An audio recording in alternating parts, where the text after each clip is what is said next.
When people are rude to you, they reveal who they are, not who you are. So don't take it personally. My name is Angel, and this is Have Faith, Let It Begin. And this episode is Rude People, Part 3. Hello, everyone, and welcome to another episode of Have Faith, Let It Begin. My name is Angel. Folks, it's Thursday. Friday's almost here. The weekend is almost here. And more shopping is in store for some of us as we close out the first week of December. At least getting ready for it. I want to talk to you today about something that we have actually spoke about many times on this show. Rude people. So here we go. Here's another episode about rude people. I work in an industry right now where I deal with different types of personalities each and every second of the day. And I mean that, each and every second. Because I take in phone calls, I interact with individuals, and phone call wise, I'll deal with over 500 in a given day. And that's not including the interactions that I have with people. What I've noticed in these last 3 years and in my entire work history, because I've done with a lot of phone work, is how people's patience have slowly dropped their fuse. We'll call it the fuses. They have a short fuse. There we go. I can recall being a lot younger and people didn't lose their cool, lose their temper for the littlest things. And as I get older, as I get wiser, as I continue to meet and greet individuals, people at church, family, friends, strangers, more often than most times, I cannot get over how people's patience and rudeness have been lowered to a certain standard. It's as I can never say this right, hold on. It's as it seems to me as if when people are not getting instant gratification, they rapidly bark and crawl and just strangle you with anger. They try to instill fear.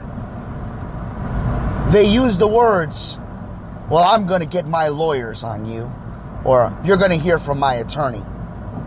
Well, I want to speak to a supervisor higher than you. I want the CEO. I want to speak to the person in charge.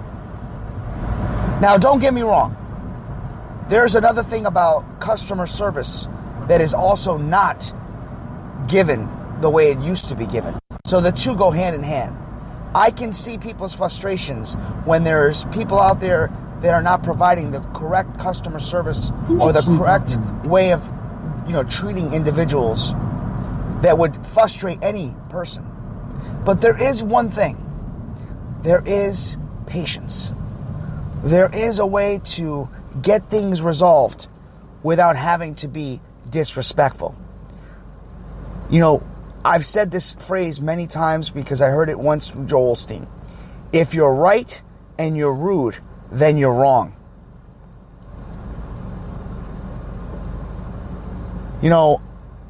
I deal with family all the time. And one of my siblings has the shortest fuse I've ever seen.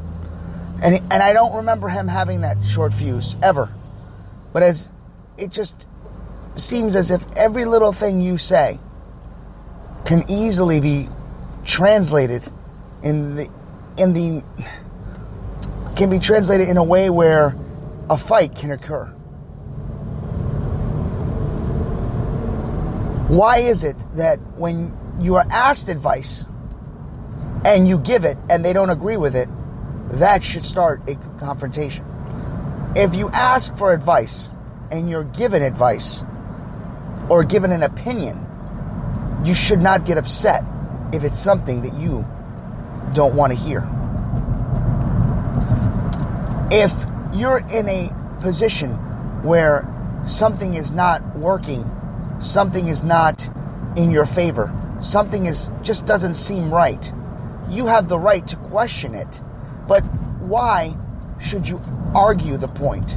Why should you yell at the person and threaten them, and without trying to resolve it before the conversation, before the altercation escalates? Whatever happened to the days where when people made a mistake, they would own it? They would sit back and say, I apologize. That is my mistake. Let me see what I can do to assist you. Now it's, well, that's not my fault. I wasn't here yesterday. Well, that's not my department. Well, I don't know what you're talking about because I always do things right. Why do we find ourselves trying to be disrespectful and rude to each other, especially during the holiday season? Listen, I get it. At times, when I was going through my depression and I didn't have a lot of money because I had a huge breakup and I was in huge debt and I was literally trying to make paycheck to paycheck, but I didn't make enough paychecks to make the paycheck.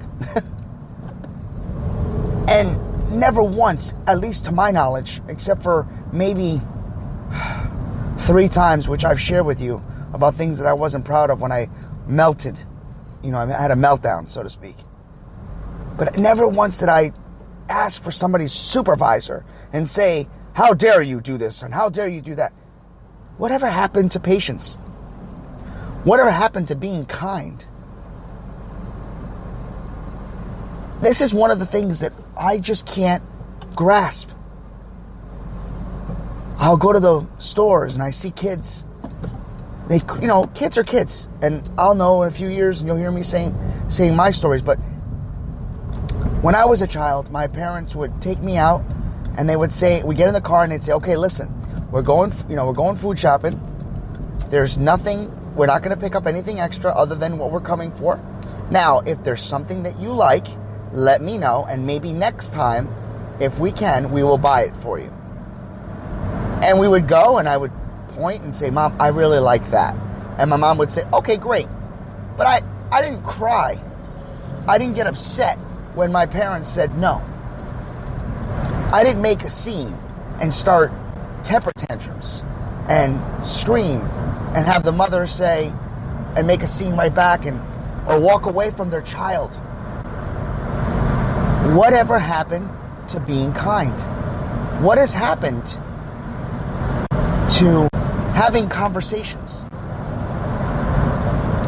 Whatever happened to being able to discipline your children and not have others seek out police or lawyers or child services? When we were kids, the neighbors could actually discipline you. If you didn't get home before the street light came on, you knew you were in trouble. Parents hardly even touched their child.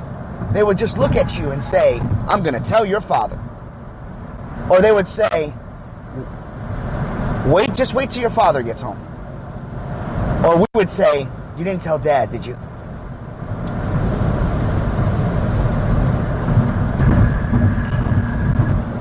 And what is up with the children today?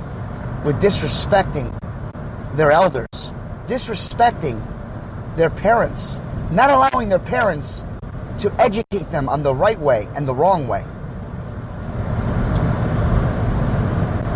I wish this could stop, but I know it may not. But you know where I think it starts? It starts at your homes. It starts at our homes. It starts with actions that speak louder than words. Being rude doesn't get you everything. Yes, I've seen many people act a fool, F-O-O-L, and get what they want. But that doesn't mean you were right. So as we go out into the world, as we venture out with our families, as we encounter different types of obstacles, challenges, and struggles with our kids, allow us the opportunity to take some steps back, have patience, add a little kindness, and educate those that are not educated in how to be kind and not be rude, but respect one another, respect our elders, respect what God has given us: life, air, talent, gifts. Remember that each and every day. And if you're a person that's sitting down right now, filled with anger, filled with frustration, and thinking that this is the only way that you're going to be able to move on with your life, having that anger, having that struggle, holding a grudge, that is not healthy. God has taught us all to forgive. If you're not sure what I'm talking about, just remember the day that God gave up His only Son. And while He was up there, tortured, bleeding, and dying for all of us, they were mocking Him. They were laughing at Him. And He still was able to look down and say, God, forgive them, for they not know what they do. For have faith, let it begin. My name is Angel. Be kind. Be patient to one another. God bless you. Thank you for listening to another episode of Have Faith, Let It Begin.